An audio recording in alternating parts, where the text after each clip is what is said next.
Isang mapagpalang araw po sa ating lahat. Ako po si Nicole Castillo and welcome po sa aking daily devotion. So, ang topic po natin ngayon is adoption. So, ayon po sa Galatians chapter 4, verse 4 to 7. But when the set of time had fully come, God sent His Son, born of a woman, born under the law, to redeem those under the law, that we might receive adoption to sonship. Because you are His sons, God sent the Spirit of His Son into our heart spirits, who calls out, Abba, Father. So, ayon naman po sa teaching is, there is only one Son of God. So,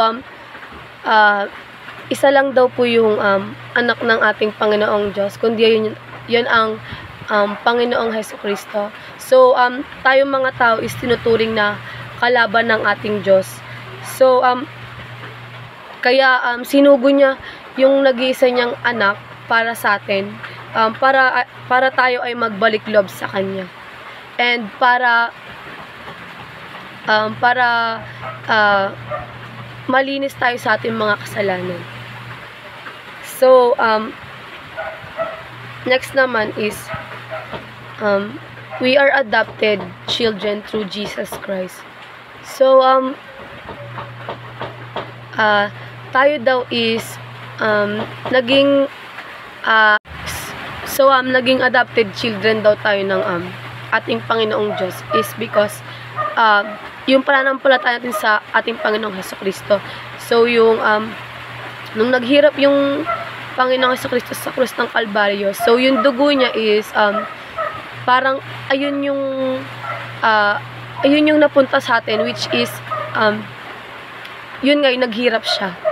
Kaya tinawag na din tayong anak ng Panginoong Hesukristo. So next naman is, we receive the Spirit who cries Abba, Father.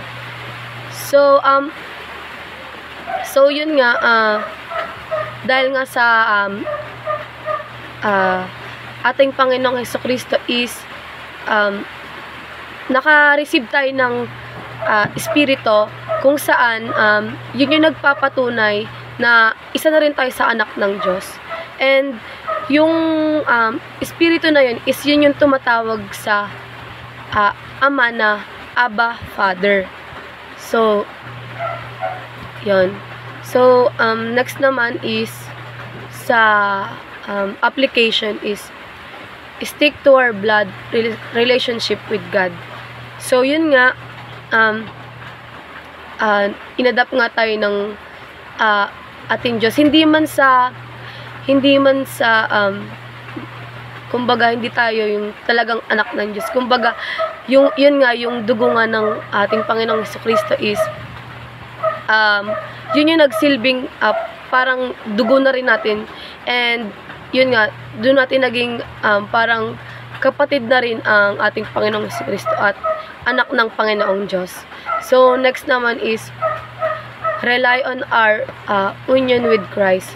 So ang ibig po sabihin natin is yun, kumbaga nakipag-isa na tayo sa ating Panginoong Hesukristo. So, kung ano po yung status niya, ganoon na rin po yung status natin. And, kung anak po siya ng Panginoong Diyos, is anak na rin po tayo ng Panginoong Diyos. Yun po. Tas, next naman po is, live a spirit-led life as evidence of adoption.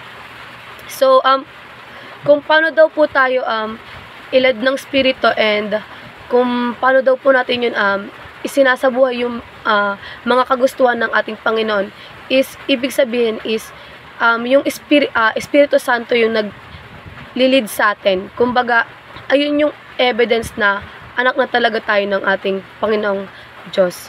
Ayun lamang po, maraming salamat.